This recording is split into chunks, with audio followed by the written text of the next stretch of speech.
how I'm extending. And the funny thing about the guitar, it's not funny, it's normal, is that just like an arranger, if you were an arranger, you put the bass note at the bottom, you put the guts, or the structure of the chord, in the middle, and you put the color on top. I mean, that's the way typically a chord is voiced in an orchestra or on a piano. It's just, that's what we're used to hearing. Music works that way. Well, if you take a typical guitar chord, you know, even that, what you've got is the structure at the, you know, the fundamental at the bottom, you got the guts in the middle, and you got some color on top. Now, in this case, the color is the same as the fundamental. But if it had a 9th and a 13th, I mean, see, we got the root, we got the...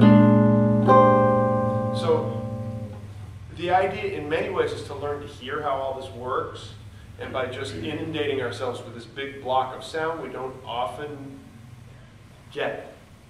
It says, okay, I put my hand here, now I have a B flat, right? That's kind of the way we think.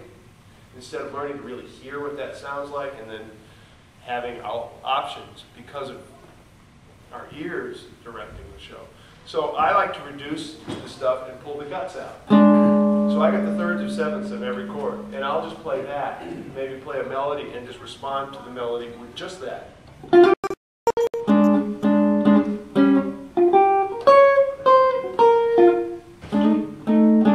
that was, what was that? That was just sliding from above, right? I wanted to hear, I didn't want to just go for 2 more bars. I wanted to have it, you know, go there, right? So I just...